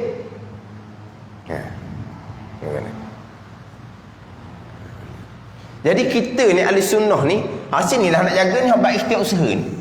Nak jaga molek. Wajib berpegang. Tidak berpegang, tundur jadi Jabariyah. Wajib berpegang, hamba ada istighosah. Tapi tidak boleh bekah. Tak boleh bekah. Yang boleh bekahnya adalah perbuatan Allah. Ini perbuatan Allah. Ini perbuatan Allah ni. Kita ahli sunnah. Kita ahli sunnah. Perbuatan Allah. Berhasil ni perbuatan Allah. Kadang-kadang itu usaha kita menghasilkan perbuatan kita lah, sebab Allah letak dah kudrah di kita. Ni qadariyah. Sekarang di kita ni ada kudrah. Tuhan jadikan kudrah di kita. Dia panggil kudrah hadisah. Kudrah yang baharu. Kudrah qadimah, kudrah yang sedia kala sifat Allah. Kudrah kita kudrah hadisah. Tuhan yang jadikan kudrah tenaga di tubuh kita. Betul? Kita sudah berpegang seumpama tu. Dengan kudrah itulah yang menghasilkan itu secara mutlak qadariyah, dan menghasilkan perbuatan secara mutlak qadariyah. Kita ahli sunnah berpegang ada itu usaha sebab di kita ada kudrah. Tuhan letak tenaga. Tuhan letak tenaga di kita ni. Kita berpegang ada itu usaha, tapi menghasilkan perbuatan kita adalah perbuatan Allah. Bukan diri usaha kita pun tetap qada dan qadar Allah Subhanahu wa taala. Jadi itu usaha hamba ni hanya majazi saja, bukan hakiki. Tu nak kena jaga pula situ tu. Ahli sunnah wal jamaah. Kemudian di sini sama ayat tu. Kita ahli sunnah berpegang hamba ada pilihan dan perbuatan hanya pada zahir. Pada batin hakiki qada qadar, batin hakiki sama macam Jabariyah. Tapi Jabariyah hak zahir itu usaha pun dia tak pegang di hamba. Ahli sunnah hak zahir itu usaha berpegang. Tapi hakikinya hak batin tetap qada dan qadar. Dia ada dua tu. Hak zahir, hak batin. Macam di sini ayat. Wa ma ramaita iz ramaita walakin Allah harama. Tidak melontar pasir engkau ya Muhammad ketika engkau lontar, akan tapi Allah Ta'ala lah yang masukkan pasir ke dalam mata orang kafir dalam peperangan Hunain dengan puak Hawazin selepas pembukaan kota Mekah. Tidak melontar pasir engkau ya Muhammad. Ini pada hakiki. Ini pada batin ni. Ini batin hakiki. Ketika engkau melontar, ini hak zahir, hak majaz. Tapi ayat ni seperti bercanggah, seperti tanakub, seperti berlawanan. Mustahil ayat Al-Quran kalamullah berlawanan. Mustahil. Jadi macam mana nak hurai? Wa ma ramaita iz ramaita. Tidak melontar pasir engkau ya Muhammad ketika engkau lontar. Tidak melontar. Ketika engkau lontar, dah mana pula? Ini kata berlawanan. Tidak melontar engkau ya Muhammad. Inilah qada qadar hakiki dia hak batin. Ketika engkau lontar, ini hak zahir, maka wajib berpegang ada ikhtiar dan usaha pada zahir. Tapi hakikinya bukan engkau yang melontar. Tapi tuan sandar tak? Iz ramaita, ketika engkau lontar. Ketika engkau lontar itulah pada zahir. Nabi yang lontar pasir kepada mata orang kafir tu, itu pada zahir. Bila Allah Ta'ala menyandarkan perbuatan kepada Nabi, maka kita ahli sunnah wajib berpegang hamba ada pilihan dan perbuatan. Tapi hakikinya tetap perbuatan Allah, qada dan qadar Allah Subhanahu wa Ta'ala. Ini hak jalanan ahli sunnah wal jamaah. Golongan terpesong, ni oleh saya dengar ni, hak golongan terpesong ni. Dalam TV dia ceramah. Dalam TV. Ni tanyalah ustaz ke pada TV. Belah pagi-pagi je. Belah pagi-pagi. Dia ambil ayat ni, wa ma ramaita iz ramaita. Tidak melontar pasir kau yang Muhammad ketika kau lontar. Di sini ada kerjasama antara perbuatan Allah dengan perbuatan Nabi. Bersyarikat. Tu panggil syirik gitu. Syarikat kan? Bekerjasama. Yang melontar hakiki adalah Nabi SAW. Tetapi memasukkan pasir batang kafir perbuatan Allah. Jadi bekerjasama. Sebab itulah Tuhan sebut tidak melontar pasir kau yang Muhammad. Tapi ketika engkau melontar, mana kau melontar sungguh ni? Tapi bekerjasama dengan perbuatan memasukkan pasir Tuhan yang buat. Habis itu ada syarikat, ada kerjasama antara perbuatan Allah dengan perbuatan Nabi SAW. Itu hak terpesong. Ayat yang sama. Sebab tu kata golongan terpesong Mu'tazilah. Terkadang di kalangan ulama terdahululah. Ulama Mu'tazilah mereka mengarang kitab. Ada ni. Cuma faham Mu'tazilah tu jadi malak. Faham Mu'tazilah tu kata tubuh saya diikuti seterusnya oleh puak-puak Syiah. Atau Allahu a'lam macam mana Mu'tazilah mana dia pegang. Jadi dia kerjasama antara perbuatan Allah dengan perbuatan Nabi. Kita tahu. Tidak menonton engkau pasal yang Muhammad. Ini hakiki dia. Kau tak kodam dah ke? Sebut kata hamba, makhluk, manusia, malaikat, jin. Manusia ni walaupun Nabi Rasul sekalipun, sekalian qada dan qadar. Faham tak ni? Tu Nabi Rasul tu ada mukjizat. Mukjizat hanya zahir di tangan Rasul. Hanya zahir di tangan Rasul. Hakikinya qada qadar. Ya. Tu je. Kata tak ayat panjang-panjang tu. Tapi yang marah pelik-pelik tu jadi susah nak terbalik, nak betul balik. Ni ayat ni. Ni satu ayat. Kita satu surah. Ayat lain. Suratul Fatihah tu lah. Alhamdulillahirabbil alamin. Allah Rabb, Allah Tuhan, hak dia belaka. Iyyaka na'budu wa iyyaka nasta'in. Kami yang sembah. Mana macam berlawang tu, kena susunlah. Allah Tuhan ni hakiki dia. Iyyaka na'budu wa iyyaka nasta'in, wajib berpegang hamba ada pilihan dan perbuatan, tapi hanya majazi. Tapi surah yang sama, ayat berlainan. Ini ayat yang satu. Tidak melontar pasir engkau yang Muhammad ketika kau lontar. Engkau tak melontar ya Muhammad. Tu hakiki dia gitu. Tapi kenapa Tuhan kata izramaita ketika engkau melontar? Tuhan sandar ke Nabi ni engkau melontar, engkau melontar. Tuhan sandar ke Nabi, maka wajib berpegang ada pilihan, ada perbuatan. Tapi pilihan dan perbuatan tetap balik hakikinya qada dan qadar Allah, balik kepada hanya Allah sebagai Khalik. Itu je. Ini satu lagi ayat ni. Wallahu khalaqakum wa ma ta'malun. Dan bermula Allah Ta'ala yang menjadikan kamu dan menjadikan barang yang kamu perbuat. Ini kita tengok mulai ayat ni. Dan bermula Allah Ta'ala yang menjadikan kamu. Okey, Allah menjadikan kita. Wa ma ta'malun, dan Allah yang menjadikan barang yang kamu perbuat. Barang yang kamu buat tu Allah yang jadikan. Sekarang kita semua Allah jadikan. Wallahu khalaqakum, dan bermula Allah Ta'ala yang menjadikan kamu. Wa ma ta'malun, dan Allah Ta'ala lah yang menjadikan barang yang kamu perbuat. Mana barang yang kamu buat tu Allah yang menjadikan, bukan kamu. Allah yang menjadikan. Tapi Allah Ta'ala kata kamu. Allah Ta'ala kata kamu. Maka wajib berpegang kita ada pilihan dan perbuatan. Sebab apa? Sebab Tuhan sandar kamu yang perbuat. Tapi hakikinya barang yang kamu buat adalah perbuatan Allah Subhanahu wa Ta'ala. Hak ni pula ni. Hak saya biasa baca ayat ni. Khaliqu kulli syai. Khaliqu kulli syai tu. Surah Al-An'am ayat yang ke-102. Ayat ni saya biasa baca berulang-ulang.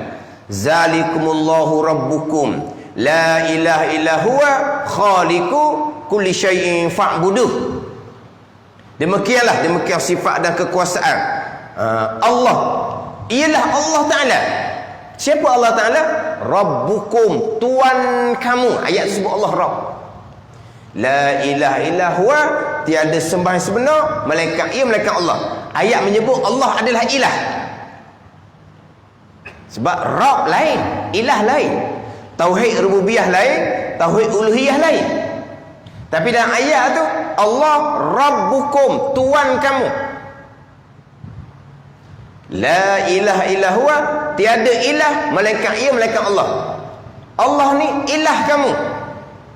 Allah sebagai Rabb, Allah sebagai ilah. Khaliqu kulli syai, yang menjadikan sekalian perkara. Ni saya dah sebut semua ni. Khaliqu kulli syai, yang menjadikan sekalian perkara. Siapa yang menjadikan sekalian perkara? Allah sebagai Rabb, sebagai Tuhan. Allah sebagai Rabb, sebagai Tuhan, asasnya adalah keesaan pada perbuatan. Yang melakukan semuanya perbuatan Allah sebagai Rabb. Allah sebagai ilah, sebagai sembahan yang sebenar. Sembahan yang sebenar ilah, istighna dan iftikar. Dalam kitab Fatih Faridah dia akan masuk pada pembicaraan istighna dan iftikar selepas habis bicara berkaitan dengan sifat Rasul. Dah, ke mana? Ke selepas dah kita istighna iftikar. Pada kitab Fatih Faridah ni. Ke lepas dah istighna iftikar. Ada depan. Istighna iftikar dia akan bicara di hadapan. Dia akan bicara di hadapan. Istighna dan iftikar.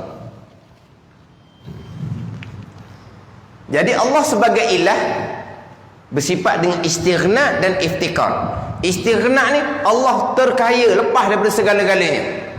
Iftikar, segala-gala berkehendak kepada Allah. Faham daripada iftikar, sifat iftikar, faham dari iftikar, umum ta'alluq qudrah iradah ilmu. Manapun meratai kesemuanya qada dan qadar Allah. Itu maksudnya iftikar. Sebab kalau ada perkara yang bukan perbuatan Allah yang bersifat qudrah, maka lucu iftikar di saat tu. Macam qadariyah. Tuhan letak qudrah di hamba. Qudrah ni sendiri yang menghasilkan itu secara hakiki, qadariyah. Qudrah hamba ni sendirilah yang menghasilkan usaha tadi, qadariyah. Jadi masa ikhtiar usaha, masa berhasil perbuatan, tidak iftikar lagi kepada Allah. Sebab apa? Sebab sudah ada qudrah yang Tuhan letak di hamba. Lucu Allah sebagai ilah yang bersifat dengan istighna dan iftikar. Faham dari sifat iftikar Allah, makhluk tak bekah sama sekali. Ini qudrah hamba ni makhluk. Tenaga di kita ni makhluk tak bekah sama sekali. Kalau makhluk tenaga di hamba ni bekah pada menghasilkan itu secara hakiki, pada menghasilkan apa yang kita usahakan secara hakiki. Jadi qudrah ni makhluk ni boleh bekah. Bila qudrah ni boleh bekah, lucu sifat iftikar Allah. Makna kita sebagai hamba hanya iftikar supaya Allah letak qudrah di kita. Allah letaklah tenaga di kita. Habis dah, kita tak perlu lagi kepada Allah. Sebab qudrah yang diri kita makhluk ni lah pula yang buat kerja. Lucu Allah sebagai iftikar. Sebab apa? Sebab makhluk ia bekah. Jadi dalam ayat tu, Allah sebagai Rabb kamu, tiada semena malaikat Allah. Siapa Allah? Khaliqu kulli syai, yang menjadikan sekalian perkara. Ini hakiki dia. Tetap tak? Hakiki dia. Ni ayat saya sebut semua ni. Allah khaliqu kulli syai, yang menjadikan segala perkara. Zalikumullahu rabbukum la ilaha illa huwa khaliqu kulli syai'in fa'buduh. Kenapa Allah memerintah kita mengabdikan diri? Allah yang melakukan segala-gala perkara. Tak ada kita. Tapi apa yang Allah Taala perintah? Fa'buduh. Maka mengabdikan diri kamu akan Allah. Allah perintah kita mengabdikan diri. Kita tak ada apa pun. Allah buat belaka kan. Kenapa Allah nak perintah kita? Pada ni. Oleh kerana Allah perintah kita ni lah, kita wajib berpegang. Kita ada pilihan dan perbuatan. Sebab apa? Sebab Allah Ta'ala perintah. Kalau tidak berpegang, kita ada pilihan dan perbuatan. Allah perintah pada siapa? Allah perintah kepada Allah. Ada perintah ni lah kita berpegang. Hamba ada pilihan dan perbuatan. Walaupun di pilihan dan perbuatan adalah makhluk Allah Subhanahu wa ta'ala. Jadi kenapa kau yang saya dah sebut semua, kita ahli sunnah berpegang, hamba ada pilihan dan perbuatan, iyyaka na'budu wa iyyaka nasta'in. Laha ma kasabat wa 'alaiha maktasabat. Banyak ayat-ayat yang menyandarkan perbuatan kepada hamba. Maka wajib berpegang, hamba ada pilihan dan perbuatan, walaupun pilihan dan perbuatan hakikinya qada dan qadar Allah. Satu laginya, kenapa kau kita wajib berpegang ada pilihan dan perbuatan? Kerana dalam ayat Quran banyak suruh kita, banyak larang kita. Allah perintah semayang, Allah perintah puasa, Allah perintah melakukan ketaatan. Allah melarang begiam, Allah melarang. Allah perintah, Allah melarang kepada siapa? Kepada hamba. Hamba yang ada pilihan dan perbuatan, barulah menasabah Allah Ta'ala perintah, Allah Ta'ala larang. Tapi kalau Allah Ta'ala perintah kepada hamba, Allah Ta'ala larang pada hamba, hamba tak ada apa mu Tuhan. Jadi Allah Ta'ala tuju perintah kepada, macam kita kata tuju perintah kepada pokok kayu tau. Pokok kayu tak ada peranan apa-apa. Kita pun panggil pokok kayu, kita suruh dia buat apa-apa. Tak jadi sisir panggil. Jadi oleh kerana dalam Quran banyak memerintah, banyak melarang kepada hamba, maka kerana itulah kita wajib berpegang. Hamba ada peranan, namanya ikhtiar usaha. Sebab tu Allah perintah kepada kita, Allah larang kepada kita. Walaupun sebenarnya pilihan dan perbuatan tetap qada dan qada Allah, makhluk Allah Subhanahu wa ta'ala. Jadi Allah yang menjadikan segala-gala perkara ni. Surah Al-An'am ayat 102. Tapi fa'buduh, Allah perintah kita pula supaya mengabdikan diri akan Allah. Allah perintah ni kok, kita wajib berpegang lah. Kita ada pilihan dan perbuatan. Takkan Allah Ta'ala perintah kita yang kosong. Mestilah ada peranan, namanya ikhtiar dan usaha. Sebab Allah perintah. Tapi ikhtiar usaha kita ni bagaimana? Allah yang menjadikan segala perkara, pilihan dan perbuatan kita tetap makhluk Allah Subhanahu wa ta'ala. Boleh faham tak situ tu? Khaliqu kulli syai', Allah menjadikan segala perkara tu hakiki dia. Fa'buduh, Allah perintah pula. Perintah apa pada kita? Kita tak ada apa peranan pun. Gerak diam di kita qada dan qadar. Baik jahat kita qada dan qadar. Kita umpama patung aja. Kenapa Allah Taala perintah kita? Allah perintah kita lah sebab kita ada peranan. Apa peranan kita? Itu usaha. Itu usaha kita mutlak ke? Tak. Qada. Kalau Mu'tazilah tak. Hak kita sungguhlah sebut Allah Taala perintah kita. Kalau bukan hak kita tak ada peranan, hakiki tak ada peranan, kenapa Allah perintah? Kenapa Allah larang? Itu Mu'tazilah. Bila Allah perintah, Allah larang, kita ada peranan. Kalau kita tak ada peranan, kita umpama pokok kayu, umpama batu, perintah pokok kayu, perintah batu, orang kata macam mana kita? Sia-sia lah. Jadi Allah perintah, Allah larang, kita itulah. Kita ada pilihan dan perbuatan sebebas-bebasnya hakiki, bukan qada dan qadar. Itu qadariyah. Kan? Ayat yang sama. Masa kita ni kalau ada teror qadariyah, teror Mu'tazilah, ikut Jadi masa kita ni Tuhan uji kitanya, dua-dua tak ada. Hak Mu'tazilah betul-benar, hak bawa kitab ke ulama Mu'tazilah ke tak ada. Hak ahli sunnah pun tak ada juga. Jadi gitu. Dia biasa dah gitu. Tepat kuat ahli sunnah, kuatlah hak Tuhan datangkan lawang dia. Tapi tempat kita ni lemah belaka. Mu'tazilah pun tak ada, lemah. Ahli sunnah pun lemah. Mu'tazilah ada tu sebenarnya bukan betul-betul berguru dengan guru Mu'tazilah. Dia tak belajar ahli sunnah, dia pun pakar ni. Oh, jahat tau kan qada-qada. Kita mana dia mengaji hak jahat bukan qada-qada? Tak ada. Tapi sini dia tak mengaji ahli sunnah wal jamaah, dia pun pakai akal. Jadi pegangan dia tu serupa dengan Mu'tazilah. Mu'tazilah hasad. berkitab, berguru. Lepas tu panggil sekarang Mu'tazilah lipatan sejarah. Kenapa dia kata Mu'tazilah lipatan sejarah? Sebab bukan macam Mu'tazilah yang sebenar. Mu'tazilah sebenar ada kitab, ada guru. Cuma fahaman seumpama Mu'tazilah kekal sampai kita sekarang, mungkin sampai kiamat. Tapi Mu'tazilah yang sebenarnya dengan belajar. Tapi kita tak belajar Mu'tazilah. Tapi tak belajar ahli sunnah wal jamaah. Jadi pakai akal. Hak hukum yang kenal tak pegang molek. Walaupun terang-terang hukum yang kenal baik jahat qada-qada, akhirnya jahat bukan qada-qada. Terang-terang hukum yang kenal sekalian qada-qada. Siapa masih itu usaha mutlak bukan qada-qada. Ni mana ni? Jadi Mu'tazilah bukan kerana betul-betul Mu'tazilah belajar, bukan. Jadi Mu'tazilah kerana tidak ditanam dengan akidah Ahlussunnah Jamaah sebelum daripada balik. Itu problem dia. Sekolah dah minta maaf. Sekolah tak ada. Kau sekolah marah. Cikgu ke ustazah sekolah ke marah. Minta maaf. Tak ada. Cuma alhamdulillah sekarang ni ada ngaji-ngaji tu ustaz. Saya tekan akidah Mu'tazilah kepada pelajar, dia kata tekan. Mana luar daripada silibus kan? Silibus mana dah? Luar daripada buku dia lah. Mana dia tekan. Oh, dia kata ni kalau menengah lagi ni. Kalau menengah Arab lagi.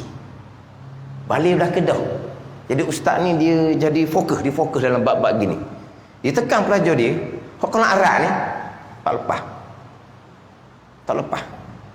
Dia kena beralus Tapi itu sudah jadi silibus dia sendiri jadinya, bukan silibus sekolah. Mana dia amati. Tapi dia kata kalau Arab pun dia kata walaupun menengah bukan orang dah tak lepas. Ini atas inisiatif ni ustaz ni, inisiatif dia. Sebab dia belajar kan. Sebab setengah orang pilih nama dia ustaz, dia tak mau belajar dah. Ni dah dia ustaz tapi dia rajin belajar. Maka inisiatif dia tu dia tekan bab-bab ni. Seorang tu pula bukan ustaz, cikgu sains. Dia belajar bab akidah. Ustaz, saya nak koyak warna masa mengajar kelas sains tu, nak koyak kodak-kodak. Kata ya, beritahu lah. Tapi tak panggil awak cikgu dah lah, nanti panggil ustaz dah lah dah. Cikgu sains duk mengajar bab pegangan. Di sains kan ilmu zahir kan, ilmu zahir kan. Lepas tu mana kodak-kodak tu akidah dah. Hak cikgu sains aja tu tak salah pun. Tak salah. Cikgu sains ke? Cikgu apa lagi nak sebut? Cikgu masak-memasak. Ada tak cikgu masak-memasak? Ada tak? Cikgu masak-memasak. Dia ajar apa dalam masak-memasak? Bubuh tu, bubuh ni, barulah sesedap rasa. Ada tak disebut kodak-kodak? Jadi sedap ni kodak-kodak ni, bukan bahan tu. Tak ada tak sebut kodak-kodak? Tak ada. Bukan cikgu sains je. Kalau kata cikgu bahagian ni lah, bahagian apa? Kalau dulu anda IKM dulu. Hak bahagian pomen-pomen tu lah, pomen-pomen baiki-baiki tu. Kan dia pomen-pomen tu kan dipanggil apa? Belajar apa? Dulu IKM dah, kan mahir-mahara dulu dah. Dia mengajar baiki ni, ada tak kotak-kotak? Tak ada. Hak ni wayar putu, hak ni bateri kong, bateri dak pakar, hak ni minyak tak berjalan, hak ni. Ada tak kotak-kotak?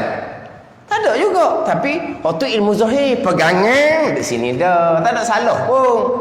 Cikgu sains ke, guru masak ke, pomen ke, itu hak sebab zahir. Dia panggil apa ni? Isnad majazi saja.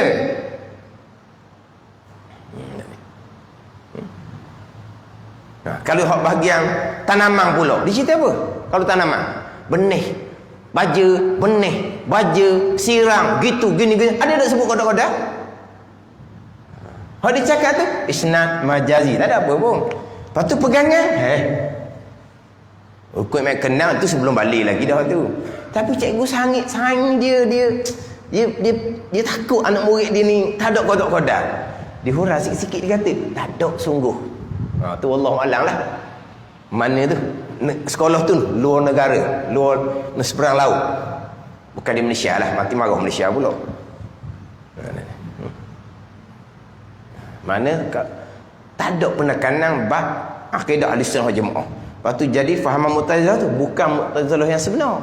Mu'tazilah yang sebenar berkitab, berguru. Betul dah jang tu. 5 minit ke ada? Oh, laju jang tu. Boleh balik awal. Laju 3 minit. Tadi kita start 9.5 minit tadi. 10.30 tak boleh berhenti lagi. Kena 10.35. Tadi 9.5 minit tadi kan. Kena gitulah. Kena adil lah. Terlewat sikit dah tadi kan. Duk main whiteboard semua jadi lewat sikit. Kita tambah sikit masa. Tak selesai dah ni tak? Ni bab lain ni. Kita boleh sebut Qadariyah adalah lawan kepada Jabariyah. Mana ni? Qadariyah lawan Jabariyah. Sebab Qadariyah Jabariyah ni memang lari sungguh-sungguh. Kita di sunnah duduk tengah. Qadariyah lawan Jabariyah. Ada ni. Hak Qadar Jabariyah ni dipanggil Qadariyah mutaakhirun, dia panggil Al-Qadariyatus Saniyah. Qadariyah hak timbul kemudian, hak timbul kemudian. Itu Qadariyah yang kita bicara berkaitan dengan ikhtiar dan usaha hamba. Qadariyah yang membabitkan bab kudrah yang ada di hamba. Itu dia panggil Qadariyah Al-Qadariyatus Saniyah. Ni hak Qadariyah hak timbul kemudian. Ada satu lagi Qadariyah, hak ni jarang disebut. Ni Qadariyah juga tapi jarang disebut. Hak Qadariyah hak ni Qadariyah mutaqaddimun ni hak timbul di awal Islam ni, hak ni kafir ijma' ulama. Qadariyah ni dia menafikan kehendak Allah. Dia tolak kehendak Allah. Dia tolak tahu Allah. Ada ni. Puak Qadariyah ni dia pupuh pada masa kurun yang kedua, pada masa Imam Syafi'i rahimahullah. Mana timbul di awal Islam Qadariyah. Jadi Qadariyah ni dia tolak takdir Tuhan. Bukan tolak takdir saja, tolak tahu Tuhan. Gitu. Manusia kita ni Allah yang buat. Apa yang berlaku pada kita kemudian Allah tidak takdirkan dan Allah tidak tahu pun. Sampai masa gemuk budak ni, anak ni dia gemuk, Allah baru tahu. Tu kafir ijma' ulama. Kalau sampai masa baru tahu, kita pun tahu juga sampai masa. Tu Qadariyah yang menafikan takdir Allah dan menafikan tahu Allah. Mu'tazilah yang menafikan takdir Allah pada perkara jahat. Mu'tazilah yang menafikan takdir Allah pada perkara jahat, tapi Allah mengetahui seseorang akan memilih dan melakukan perkara jahat. Allah tak tahu. Tolak tahu kafir lalu. Tolak tahu mana Allah jahil kafir lalu. Jadi Mu'tazilah ni ditolak kehendak Allah, iradah Allah pada perkara jahat, tapi Allah tahu seseorang akan memilih dan melakukan perkara jahat. Tak tolak tahu kafir. Hak Qadariyah ni, Qadariyah hak timbul di awal Islam ni, baik ke jahat ke tidak ada takdir dan Allah tidak tahu pun apa yang akan berlaku kemudian. Ni kafir ijma' ulama ni. Jadi Qadariyah ni jarang dibicarakan. Dia faham tak Qadariyah? Qadariyah ni qadar, faham tak? Qadar takdir lah. Qadariyah ni takdir. Kalau ke asal lah. Ni pergi pada kudrah sebab kudrah hamba. Ni qadar mutaakhirun ni. Jadi qadar ni takdir. Makna dia apa ni? Yang dibangsakan kepada takdir, yang dinisbahkan kepada takdir, tu nama dia. Dia tolak takdir. Tapi ulama ahli sunnah bubuh nama takdir ke dia. Ni faham tak? Kaedah bubuh nama. Jahat sangat puak ni, tolak takdir, tolak tahu Allah, bubuh nama puak takdir. Tu cara bubuh nama. Sepatutnya puak Qadariyah ni ahli sunnah lah yang pegang takdir. Dah bubuh nama kepada puak melampau yang tolak takdir, yang tolak tahu Tuhan. Ni Qadariyah ni. Hak mutaqaddimun dia panggil. Ni jarang disebut. Sebab tu kalau sebut kata Qadariyah, ni Qadariyah. Ia tak sebut Qadariyah tolak takdir dan tolak tahu. Ia tak sebut Qadariyah lawan Jabariyah. kena kepada Qadariyah lawan Jabariyah.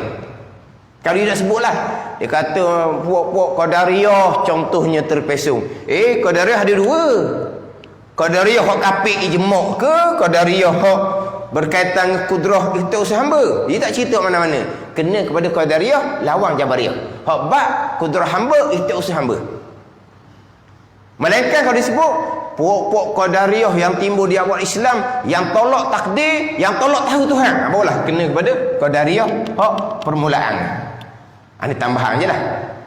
Satu lagi saya nak sebut di sini adalah hak puak tabi'ah. Puak tabi'iyun, puak tabi'iyin. Biasa disebut tabi'iyin. Dia gini. Sekarang kita bicara hamba. Hamba ni manusia, malaikat dan jin. Allah letak kudrah di hamba. Kan tak ni? Sampai masa kudrah di hamba lah yang ikhtiar usaha dan menghasilkan ikhtiar usaha. Ini Qadariyah. Khilaf pada kafir. Yang pertama fasik lagi muqtadi'. Ada pun hak lain-lain Tuan letak tajam dipisah. Tuan pisah, buat misal kita. Kita bicara dalam kita pada dahulu kan. Tuan letak panah di api. Tuan letak khasiat di obat. Sampai masa tajam tu yang memutuskan. Sampai masa panah tu yang menghanguskan, bukan Allah lagi dah. Sampai masa khasiat tu yang menyembuhkan penyakit kita, bukan Allah lagi dah. Itu tak panggil Qadariyah, dipanggil puak tabi'iyun, puak tabi'ah. Cuma puak tabi'ah ni ada dua. Satu puak tabi'ah yang kafir ijma' ulama. Puak tabi'ah, mana puak tabi'ah? Berpegang perkara berlaku secara semula jadi. Itu tabi'ah, semula jadi. Misal kita pisau dan api, itu misal kita. Tabi'iyun yang kafir ijma' ulama, pisau memutuskan sendiri-sendiri, api menghanguskan sendiri-sendiri secara tabi'i semula jadi, yang langsung tidak berkait dengan kudrah dan iradah Allah. Itu kafir ijma' ulama. Hak tabi'iyun yang sama dengan Qadariyah, Allah letak tajam dipisah. Allah jadikan panah di api, sebagaimana Allah letak kudrah di hamba. Sampai masa tajam yang Allah letak tu, sampai masa panah yang Allah letak tu yang memberi bekas atau khilaf, dosa besar ataupun kafir, sama dengan Qadariyah kudrah hamba. Tapi ingat baik, Qadariyah lawan Jabariyah ni hanya pada persoalan kudrah yang Tuhan letak di hamba yang memberi bekas. Ada pun persoalan tajam yang Tuhan letak di pisau, panah yang Tuhan letak di api beri bekas, itu puak tabi'iyun. Tapi hukum akidahnya sama dengan Mu'tazilah Qadariyah, khilaf pada kafir. Ada setengah mengatakan kafir, ada setengah mengatakan dosa besar, fasik lagi mubtadi'. Tapi pesen sama ke tak? Tuhan letak kudrah di kita, Tuhan letak tajam di pisau, Tuhan letak panah di api. Sampai masa kudrah di kita lah yang berperanan, atau Qadariyah. Sampai masa tajam tu yang memberi bekas pada memutuskan. Sampai masa panah tu yang memberi bekas pada menghanguskan, bukan Allah. Tu tabi'iyun. Hak tidak dihukumkan kafir. Sebab apa tak hukum kafir? Sebab ada kaitan dengan Allah. Sini Qadariyah hak tak hukum kafir pada atas pandangan muktamad ni kan. Kudrah yang beri bekas, bukan Allah. Kudrah hamba yang beri bekas. Ada ni. Tapi kudrah bagi mana? Kudrah hamba bagi mana? Allah juga bubuh. Ada standar dengan Allah tu kan. Lepas tu tak hukum kafir atas pandangan muktamad. Pisau memutuskan sendiri, bukan Allah buat. Api menghanguskan sendiri, bukan Allah buat. Tapi pisau memutuskan sendiri sungguh-sungguh ke? Dengan tajam yang Tuhan jadikan di batu pisau. Ada kait dengan Allah juga sikit. Dengan panah yang Tuhan jadikan di api, ada kait dengan Allah sikit. Hak tu hak khilaf pada kafir. Tapi bukan ahli sunnah. Kita ahli sunnah, betul tak Tuhan letak kudrah di hamba? Betul. Kita berpegang. Itu makhluk Allah. Betul tak Tuhan letak tajam di pisau? Betul. Makhluk Allah. Allah boleh jadikan pisau tajam, Allah boleh jadikan pisau tumpul. Makhluk Allah. Allah jadikan panah di api. Betul. Tapi sampai masa kudrah di hamba, makhluk. Tajam di pisau, makhluk. Panah di api, makhluk. Makhluk bekas sama sekali. Gitu kita ahli sunnah. Ada. Tapi kadang-kadang orang tukar sebab dia bukan sama je. Kudrah Tuhan letak di hamba. Kudrah bekah qadariyah. Tajam Tuhan letak di pisau, tajam bekah. Bukan qadariyah. Wa tabaiyun, wa tabi'ah dipanggil. Ada ni. Itu nak tambah sikit lah sebab dia dekat-dekat dengan qadariyah berkaitan kudrah yang Tuhan letak di hamba. Ni kadang-kadang ni saya pernah ceritalah hak cakap isnad majazi sandar pada sebab tu sandar lah. Dia cakap molek lepas makan ubat sembuh dengan izin Allah. Alhamdulillah selepas saya makan ubat ni sembuh saya dengan izin Allah. Comel lagi tu apa cakap berlapik. Kalau dia cakap Allah ubat ni power sungguh padang ubat ni mahal, doktor pakai yang recommend. Sekali telan je penyakit itu macam ambil cabut buang je. Cakap sedap tu kan. Tapi itu hanya isnad majazi. Kita tak petika akidah dia. Yang petika kita tak petika. Hak nak cakap comel. Alhamdulillah dengan izin Allah selepas makan ubat tu jadi sembuh. Okeylah, comel tak ada masalah. Dia sambung pula Allah mengizinkan kandungan obat tu menyembuhkan saya. Jadi Allah mengizinkan ni, Allah menyembuhkan sendiri ke? Allah membenarkan khasiat di obat tu menyembuhkan? Allah membenarkan khasiat di obat tu menyembuhkan. Bukan Allah menyembuhkan sendiri. Tak ada kodok-kodok lah situ. Punah lah pegangan gitu. Dia panggil puak tabaiyun. Mana apa? Obat menyembuhkan sendiri dengan khasiat yang terletak di obat. Ada ni. Pemakanan tu kan, pemakanan habatus sauda ke minyak zaitun ke pemakanan tu kan. Ada tak khasiat di dalam tu? Ada khasiat. Khasiat tu bagaimana? Allah yang jadikan.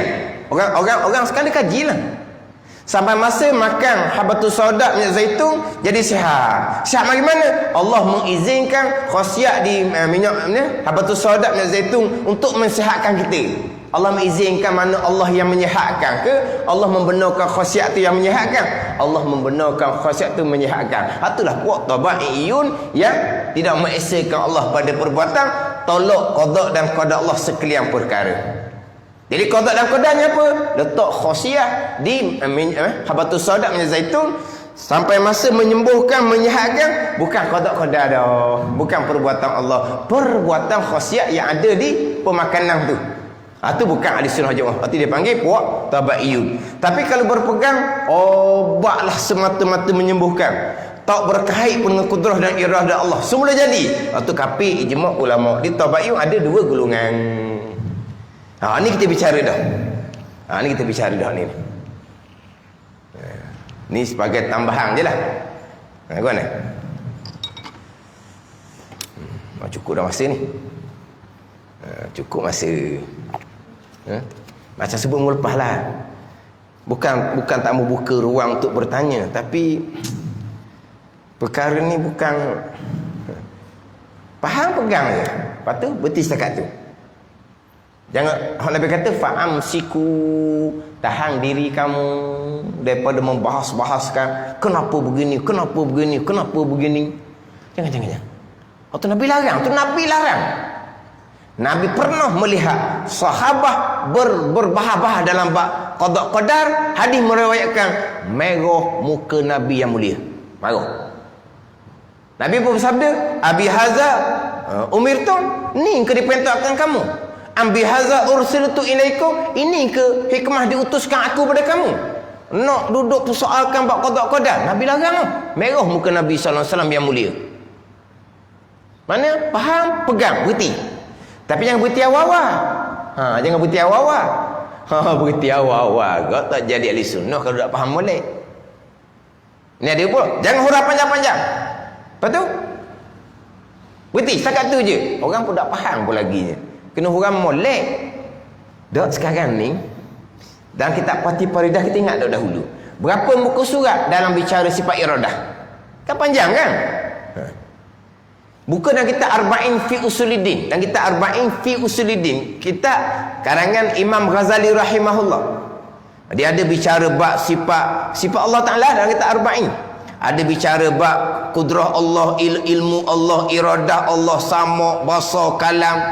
Ada bicara bab hari kiamat, ada bicara bab nubuah kenabian. Bicara sifat-sifat Allah ni, sifat takdis, mukhalafah ke, dalam suku setengah muka surat je. Suku setengah muka surat gitu je. Bicara hari kiamat tu satu muka surat je. Tapi luas, bahasa ni panjang, satu muka surat tu banyak. Bicara nubuah kenabian, dua muka surat dalam kitab Arba'in fi Usuluddin karangan Imam Ghazali rahimahullah. Tapi bicara sifat iradah, 7 muka surat setengah. Panjang. Bicara ilmu, saya ada buat catatan, 1/4 muka surat. Bicara mukhalafah takdis, setengah muka surat. Bicara sama, 1/4 muka surat. Bicara kalam, 1/3 muka surat. Bicara iradah, 7 muka surat setengah. Bicara apa? Bicara bab qada dan qada Allah Subhanahu wa taala. Mana kena ambil molek, lepas tu faham, pegang, berhenti. Jangan berhenti awal-awal tak faham. Jangan habis hak dah kita nak soal lagi. Jangan. Dia ada hak dia. Ada hak dia. Faham, pegang, sudah fikirlah. Tak ada apa ni pening. Pening ni kita dah fikir. Kenapa hak jahat takdir Tuhan juga? Kenapa? Pening. Apa apa tu? Pening hatuk kepala sendiri. Siapa suruh fikir seumpama tu? Wajib berpegang ada itu pun Tuhan juga. Kenapa? Tak ada soal lah. Pening. Pening tu kita memeningkan diri kita sendiri. Hanya faham, pegang. Jangan persoal. Nak muzakarah tu kita bincang lah, untuk ada timbul-timbul sikit-sikit tu kita muzakarah lah. Sebab kita ni habis dah ni nak masuk sifat Rasul. Nanti saya sebut tadi kan, di hadapan ada cerita bab istighna iftikar tu. Istighna iftikar undur balik lagi kan bab qada. Baik, bicara istighna iftikar tu mengenal Allah sebagai ilah. La ilaha illallah. Ilah sembahyang sebenar yang bersifat dengan istighna iftikar. Mungkin kita akan, kalau boleh sentuh kita akan sentuh lagi. Tapi kalau kita tajuk kok, habis dah kita bicara berkaitan dengan beriman dengan Allah dan beriman dengan qada dan qada Allah Subhanahu wa taala. Selesai bicara berkaitan dengan sifat Allah Subhanahu wa taala, dimasuk pula kepada wajib bagi Rasul 4 perkara, 4 sifat: sidik, amanah, tabligh dan fatanah. Wallahu a'lam. Kita 3 minggu turut-turut. Kemudian 2 minggu pakai waibo. Gitulah. Lepas tu kita mohon kepada Allah supaya Allah Ta'ala permudahkan kita. Tak faham, ulang dengar semula. Tak faham satu kuliah, cari kuliah lain. Dengan ustaz tu, saya tak boleh nak turut. Sebab apa? Cakap laju ke, cakap bolong ke, cakap apa ke, cari ustaz lain. Jangan tak faham dengan ustaz tu. Cerita bab qada-qada, lepas tu tak mau belajar tak mau belajar. Lepas tu semayang puasa nak letak mana? Akidah tak ada. Cari guru lain, cari ustaz lain, cari kitab lain. Pada ni. Tu jangan berhenti dah bab ni. Tapi kita ni ada live FB. Mana kita boleh ulang dengar. Insya-Allah. Mohon kepada Allah biar Allah permudahkan kita, bukan hanya kita faham kita sendiri, kita minta Allah Taala beri kita sampai tahap kita boleh memahamkan kepada anak cucu kita sendiri. Jangan harap ke sekolah, jangan harap ke agak surah-surah di kuliah. Kadang-kadang tak bercara mana pun, tak bercara pun bab fardhu ain tauhid fiqh tasawuf, kadang-kadang ceramah je. Maka hak ni balik pada kita sendiri sebagai ibu bapa. Walaupun kita bukan ibu bapa, kita hanya tok nenek, itu cucu kita, ada peluang kita cuba ajar kepada mereka. Sebab mak ayah dia tak ajar, sebab mak ayah tak reti, kerana kita mak bapak tak ajar mak ayah dia pada masa mak ayah dia tu budak-budak dulu. Kita ajar pada cucu. Sebab anak cucu adalah bekalan kita untuk hari akhirah kita. Tapi kalau anak cucu semayang dok tinggal, puasa dok tinggal, berjemaah dok tinggal, tapi akidahnya salah, bukan bekalan kita. Mana kita minta sampai peringkat kita boleh bercerita. Bukan hanya untuk faham pegang sendiri tu tetap dah kitanya. Faham pegang sendiri tu tetap dah. Kita naknya pada peringkat kita boleh memahamkan. Itu fardu kifayah. Fardu kifayah. Walaupun fardu kifayah manfaat untuk anak cucu kita. Fardu ain manfaat seorang, fardu ain. Fardu ain manfaat seorang. Fardu kifayah boleh bagi manfaat pada orang lain. Kita bukan orang lain mana? Orang lain anak cucu lah, orang lainnya. Keluarga kita, adik-adik kita, kawan kita. Tapi nak memahamkan ni untuk manfaat umum ni, itu fardu kifayah. Untuk kita sendiri, itu fardu ain. Untuk sendiri, itu cukup mudah. Tadi kita minta biar kita boleh menyampaikan. Satu kalimah yang kita sampaikan ilmu agama lebih baik daripada ibadah setahun. Satu kalimah kita sampaikan, satu perkataan kita sampaikan ilmu agama lebih baik daripada ibadah setahun. Dan kita nak cakap satu kalimah. Qada. Kata apa ni tu? Qada. Qada je satu kalimah boleh dah pahala. Pada satu kalimah tu seperti ibadah setahun. Lepas tu kita ajar ilmu apa? Bukan ilmu fiqh, bukan ilmu tasawuf, ilmu usuluddin. Sama-sama ilmu agama ni, sama-sama fardu ain, tapi ilmu usuluddin lah ilmu yang paling besar sekali. Biar dapat peluang seumpama tu, anak cucu kita waladun salihun, anak cucu kita ilmun yuntafa'u bih. Pada ni ilmu akidah anak cucu bagaimana? Kita yang ajar. Maka kita dapat pahala ilmun yuntafa'u bih, pahala yang berpanjangan, dan dia pula anak cucu kita. Apa jadi gitu? Untuk bekal akhirah kita, bekal yang berpanjangan. Wallahu a'lam. Bismillahirrahmanirrahim. Alhamdulillahirabbil alamin. Wassalatu wassalamu ala sayyidil mursalin wa ala alihi wa sahbihi ajma'in. Allahumma ftah alaina futuhal arifin. Allahumma allimna ilma akdamin wa fahimna famasabikin warzuqna ruqat talibin. Allahumma zidna ilma wa alhiqna bis salihin. Wa sallallahu ala sayyidina Muhammad wa ala alihi wa sahbihi wa sallam. Walhamdulillahi rabbil alamin.